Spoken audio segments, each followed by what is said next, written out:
দোয়া এটা বলবেন, আল্লাহ আমি ছাড়া তোমার গোলামের অভাব নাই, আমি ছাড়া তোমার বান্দাবান্দির অভাব নাই, কিন্তু তুমি ছাড়া আমার কেউ নাই, তুমি ছাড়া আমারে ক্ষমা করার বাঁচানোর কেউ নাই। সাইয়েদনা আদম আলাইহিস সালাম ভুল করলেন, ক্ষমা চাইলেন, ক্ষমা করে দিল কে? এজন্য আমাদেরও যদি ভুল হয়ে যায় আমরা আল্লাহর কাছে মাফ চাইবো, মাফের দরজা খোলা আছে না নাই? আবার সাইয়েদনা ইব্রাহিম আলাইহিস সালাম দোয়া করলেন, রব্বি জাআলনি মুকিমাস সালাতি ওয়া মিন যুররিয়াতি রব্বানা ওয়া তাকাব্বাল দুআ। আল্লাহ আপনি আমার নামাজ কায়েমকারী বানান, আমার কলিজার টুকরা ইসমাইলকেও আমার সাথে নামাজ কায়েমকারী বানান, আমার দোয়াটা আপনি কবুল করে নেন। সালাতে কায়েম করো, হো সালাতে কায়েম করো, হবে সম্মানী তুমি, হবে জান্নাতি তুমি, হবে সম্মানী তুমি, হবে জান্নাতি তুমি। ঠিক কি না? দিবে কাল হাসরে শীতল ছায়া আরশে আজিম, রব্বিয়াল আলা রব্বিয়াল আযীম, রব্বিয়াল আলা রব্বিয়াল আযীম। সুবহানাল্লাহ পড়েন। এরপরে কোনো বিপদে যদি পড়ে যাই, কোনো আপদ মুসিবতে যদি পড়ে যাই, কি দোয়া করতে হবে? সাইয়েদনা ইউনূস আলাইহিস সালামের ওই দোয়াটাও আল্লাহর কোরআনে আছে না নাই? লা ইলাহা ইল্লা আনতা সুবহানাকা ইন্নী কুনতু মিনাজ জালিমিন। সবাই পড়েন, লা ইলাহা ইল্লা আনতা সুবহানাকা ইন্নী কুনতু মিনাজ জালিমিন।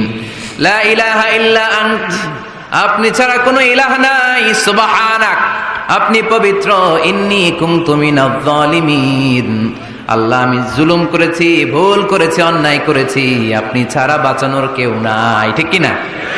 আল্লাহ ছাড়া বাঁচানোর কেউ আছে? তরানোর কেউ আছে? আমি ছাড়া আল্লাহর আরো গোলাম আছে না নাই? আমি ছাড়া, আমি তো আল্লাহর বান্দা, আমি ছাড়া আল্লাহর আরো বান্দা আছে না নাই? কিন্তু আল্লাহ ছাড়া আমার দ্বিতীয় কোনো রব আছে? দোয়া এটা বলবেন, আল্লাহ আমি ছাড়া তোমার গোলামের অভাব নাই, আমি ছাড়া তোমার বান্দাবান্দির অভাব নাই, কিন্তু তুমি ছাড়া আমার কেউ নাই, তুমি ছাড়া আমারে ক্ষমা করার বাঁচানোর কেউ নাই। এজন্য বিপদে পড়লেই একটা নাম নিতে হয়, তিনি কে? লা ইলাহা ইল্লা আনতা সুবহানাকা ইন্নী কুনতু মিনাজ জালিমিন। এটা বিপদে পড়ার দোয়া, বিপদে পড়লে এই দোয়া পড়বেন। মুক্ত করবে কে? মাছের পেট থেকে সাইয়েদনা ইউনূস আলাইহিস সালামকে বাঁচালেন কে? আমাদের দেশে এটা শুধু ওই যে বজ্রপাত পড়লে পড়ে, শুধু বজ্রপাতের সময় না, যে কোনো বিপদ দেখলেই কি পড়বেন? লা ইলাহা ইল্লা আনতা সুবহানাকা ইন্নী কুনতু মিনাজ জালিমিন। ৭১ সালে পাক হানাদার বাহিনী এদেশের মানুষদের উপর অনেক অত্যাচার করেছিল, বেশি করেছিল আমাদের হিন্দু ভাইদের উপর। মুসলমান হলে ছেড়ে দিত, হিন্দু হইলে গুলি মারত। এক মুসলমানদের রাস্তায় থামাইছে পাক হানাদার বাহিনী, আর জিজ্ঞেস করতো কালেমা বল, কালেমা বলতে বললে ছেড়ে দিত। মাথার মধ্যে বন্দুক ঠেকায় একজনের বলে সালে কালেমা বাতা, মুসলিম আর হিন্দু, আমি মুসলমান, সালে কালেমা বাতা, তাহলে কালেমা বল। তো এই বেটায় ভয়ে পড়া আরম্ভ করছে, লা ইলাহা ইল্লা আনতা সুবহানাকা ইন্নী কুনতু মিনাজ জালিমিন। পাকিস্তানি রেগে গিয়ে বলে, সালে ইয়ে তো মুসিবত কা কালেমা হ্যায়, এটা তো মুসিবতে বললে পড়ে। বাঙালি কয়, হাম তো ভি মুসিবত মে হ্যাঁ, আমিও তো মুসিবতেই আছি, তুমি বন্দুক ধরে কালেমা জিজ্ঞেস করো, আমার হুশ আছে? আমি বেহুশ, আমি ডরে কি পড়তেছি আমি নিজেও জানি না। তো এটা হচ্ছে মুসিবত কা কালেমা। বিপদে পড়লে যদি পড়েন, বিপদ থেকে উদ্ধার করবে কে? অনেকের মুখে কথা আটকে যায়, তোতলামি হয়, মামলিং হয়, হৃদয়ে ভয় হয়, দোয়া আছে না নাই? সাইয়েদনা মূসা আলাইহিস সালাম বললেন, রব্বি শরহ লি সাদরি ওয়া ইয়াসসির লি আমরি ওয়াহলুল উকদাতাম মিন লিসানি ইয়াফকাহু কওলি। সুবহানাল্লাহ পড়েন। ও আল্লাহ, আমার হৃদয়টারে উন্মুক্ত করে দাও, আমার কার্যক্রম দাওয়াতি কাজগুলোরে তুমি আল্লাহ সহজ করে দাও। কথা বলতে গেলে আমার মুখের মধ্যে কথা আটকে যায়, আমার কথাগুলোরে তুমি স্পষ্ট করে দাও। আওয়াজ করে পড়তে হবে আমিন। বিপদে পড়লেই একজনের কাছে ফরিয়াদ করব, তিনি কে? তিনি দেওয়ার জন্য বসে আছেন, চাইলেই তিনি দেন। এটা আমাদের অস্ত্র। যেখানে সবকিছুর কারিশমা শেষ, সেখানে দোয়ার কারিশমা শুরু। আমরা অনেক সময় শুনি ক্যান্সারে আক্রান্ত, ক্যান্সার নামে একটা রোগ আছে না? ডাক্তাররা বলে ক্যান্সার, যার নাই অ্যান্সার। ডাক্তার ঘোষণা দিছে এই রোগী তো বাঁচবে না, সর্বোচ্চ বাঁচলে 6 মাস। কয় মাস? এরপরেও দেখা গেল লোকটা 10 বছর বেঁচে ছিল। এরকম আছে না নাই?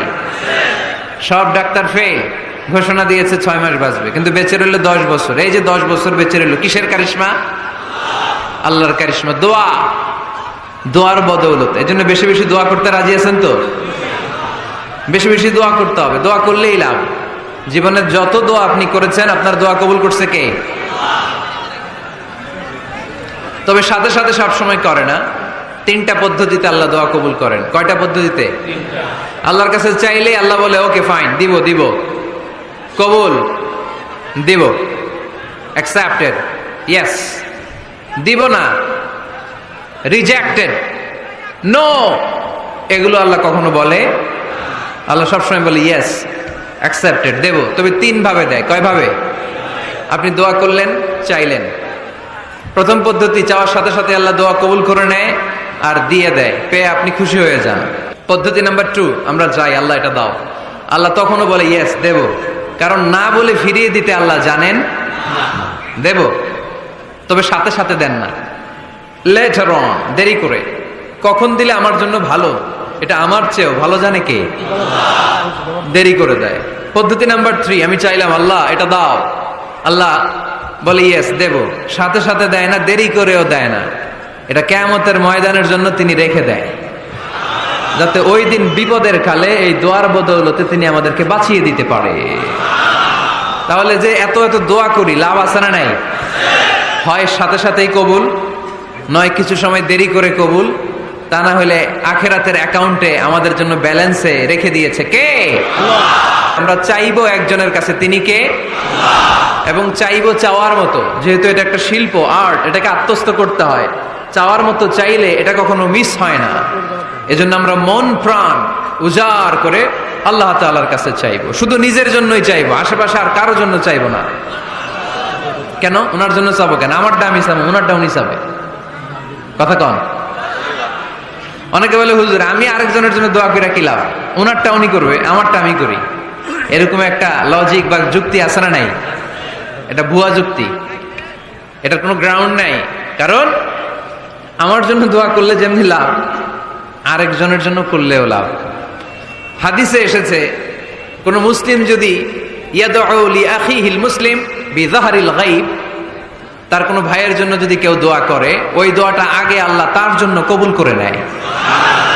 কারণ সে দোয়া যাই করে, পাশ থেকে ফেরেশতারা বলে ওয়ালাকা বিমিসলিন, ওয়ালাকা বিমিসলিন, তোমার জন্য এটা কবুল করুক। যেমন আপনি দোয়া করলেন আল্লাহ আমার এই ভাইটা অসুস্থ,